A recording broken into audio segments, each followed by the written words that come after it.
Hello जी, नमस्कार। मल्हास पिटारा में आपका स्वागत है। आई होप सब अच्छे होंगे। तो आज फिर थोड़ी मोटिवेशनल टॉक करते हैं, कर्म धर्म की बातें। आपने सबने कहावत सुनी है कि बोए पेड़ बबूल के तो आम कहाँ से होए। आम तो बहुत ही मीठा रसीला फल होता है ना, और सबका मनपसंद फल होता है। और बबूल बबूल आम भाषा में उसको कीकर कहते हैं, और उसकी लंबी लंबी सूल होती हैं, ऐसे होती हैं दो दो जोड़े में, बहुत तीखी, लग जाए तो ऐसे लगती है जैसे लोहे की कील लग गई हो। तो भाई जब कर्म ऐसे किए हैं, कीकर जैसे सूल बोई हैं लोगों के जीवन में, तो आपको रसीले आम कहाँ से मिलेंगे। यही हमारे कर्मों का है, जैसे कर्म करेंगे वैसा ही फल मिलेगा।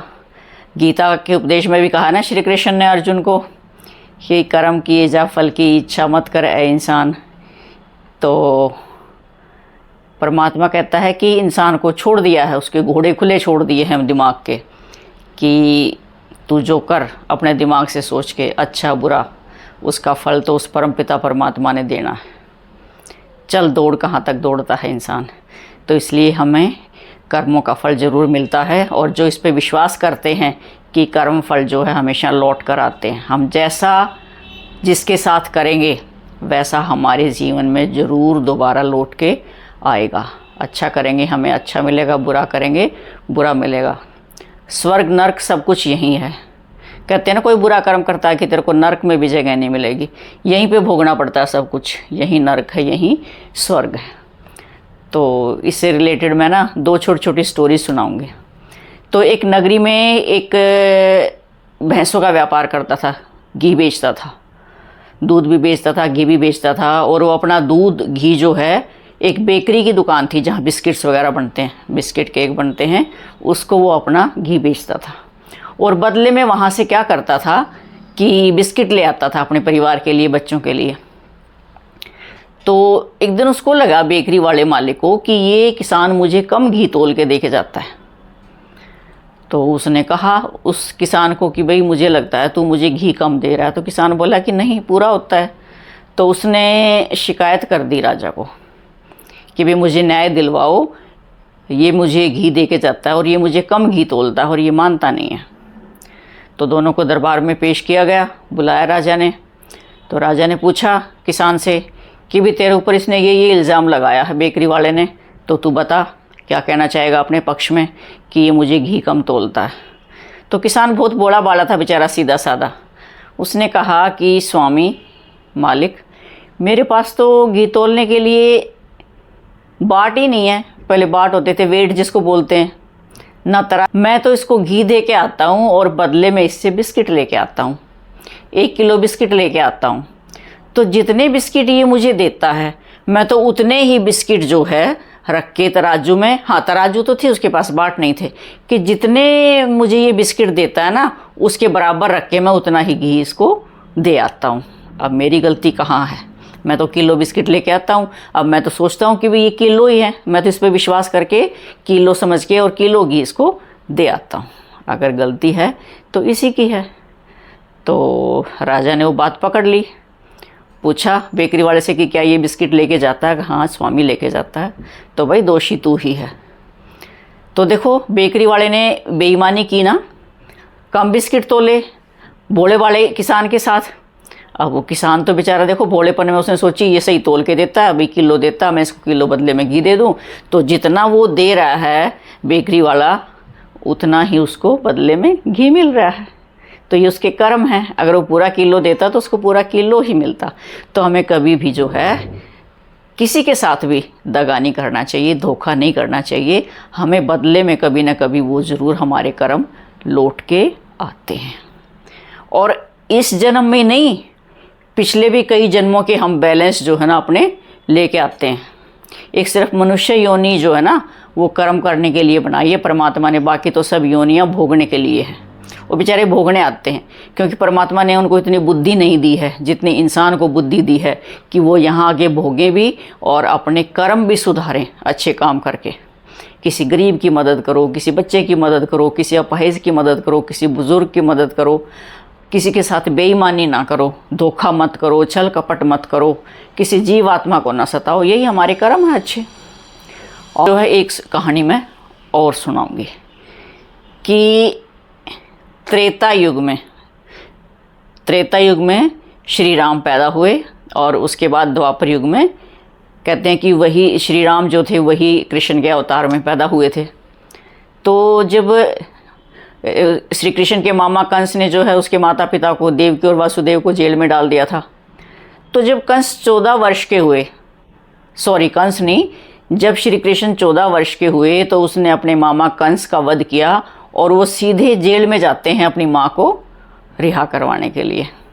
तो माता देवकी क्या कहती है कि पुत्र, तुम अब तक कहाँ थे? तुम तो सर्वज्ञाता हो, भगवान हो, सब चीज़ों को जानते हो, तीनों लोगों को, फिर भी इतना समय कर दिया आने में, हमें रिहा करवाने में।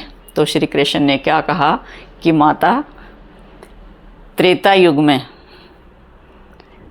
तूने भी मुझे 14 वर्ष का वनवास दिया था, मैं भी अपनी माँ से 14 वर्ष रहा था, तो ये तो आपको मिलना ही था, आपको पुत्र वियोग, आपने भी एक माँ को उसके पुत्र से अलग किया था। तो जब मैंने आपके पेट से जन्म लिया तो विधि का विधान है, आपसे भी मैं 14 वर्ष, आपने मुझे पैदा किया और मैं माँ यशोदा के घर में पला। तो माँ ने कहा कि मैं कौन हूँ? तो श्री कृष्ण कहते हैं कि आप कैकेयी हो। जब मुझे राज तिलक होने वाला था, आपने राजा दशरथ से वचन भरवा के और मुझे वनवास दिलवा दिया 14 वर्ष का, और वो माँ तड़फती रही पुत्र वियोग में, तो वो लौट के आज आपके पास आया है इस जन्म में कि आप भी 14 वर्ष तक पुत्र वियोग में तड़फती रहेंगे। तो पूछा माँ देवकी ने कि कौशल्या कहाँ है, माता कौशल्या? तो श्री कृष्ण ने मुस्कुरा कर कहा कि माता कौशल्या यशोदा मैया है, उनको उस समय 14 वर्ष दूर रखा गया अपनी संतान से, तो अब मैं 14 वर्ष उनकी गोद में पड़ा हूँ। वो सुख, अब मातृत्व सुख उन्होंने अब भोगा। तो हे माते, जैसा कर्म करोगे वैसा आपके पास लौट कर जरूर आएगा। ये विधि का विधान है, ये श्री कृष्ण जी के वचन थे देवकी जी को। तब उनको रिहा किया। तो ये कहानियाँ हैं हमें समझाने के लिए, छोटी छोटी कहानियाँ, कि सभी चीज़ें जो हम जैसा भी कर्म करेंगे, अच्छा करेंगे हमारे साथ अच्छा होगा, बुरा करेंगे बुरा होगा। तो जो भी हम कहते हैं ना कि क्रिया के विपरीत प्रतिक्रिया होती है, जैसी क्रिया होगी वैसी प्रतिक्रिया होगी। कर्म फल का भी ऐसा ही है कि जैसा कर्म हम करेंगे वैसा हमारे पास लौट कर जरूर आएगा बदले में।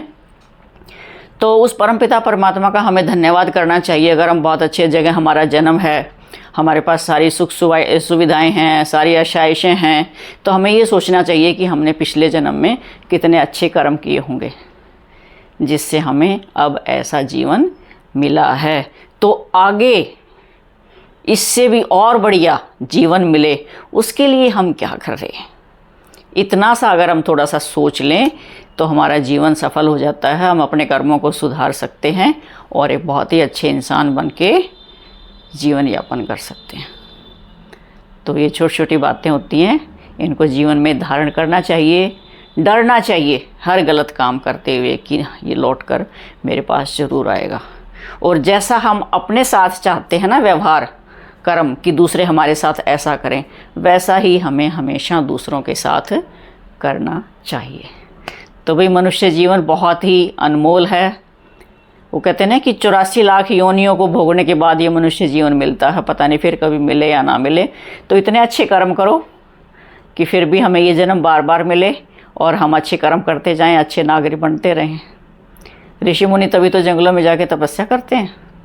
मोक्ष की प्राप्ति ऐसे ही नहीं होती है, मोक्ष की प्राप्ति तो बहुत सदियों युगों के बाद होती है। तो मोक्ष तो छोड़िए, आप अपने कर्म अच्छे कीजिए, कर्म अच्छे सुधारिए, ताकि फिर आपको एक बहुत ही अच्छा जीवन मिले, अच्छी जगह आप पैदा हों, सारी सुख सुविधाएं आपके पास हों और आप बहुत ही अच्छे इंसान बन के रहें।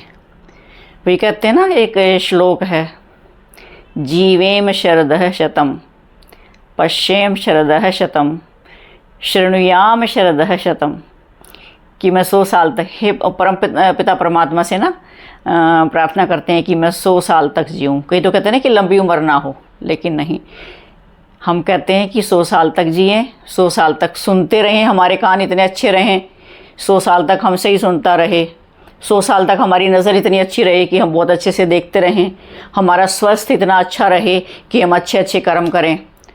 तो और जो बुरे कर्म पीछे करके आए हैं, हमें नहीं पता हमने क्या किया क्या नहीं किया, लेकिन फिर भी हम चाहते हैं कि हम अपने कर्म फलों को सुधारें।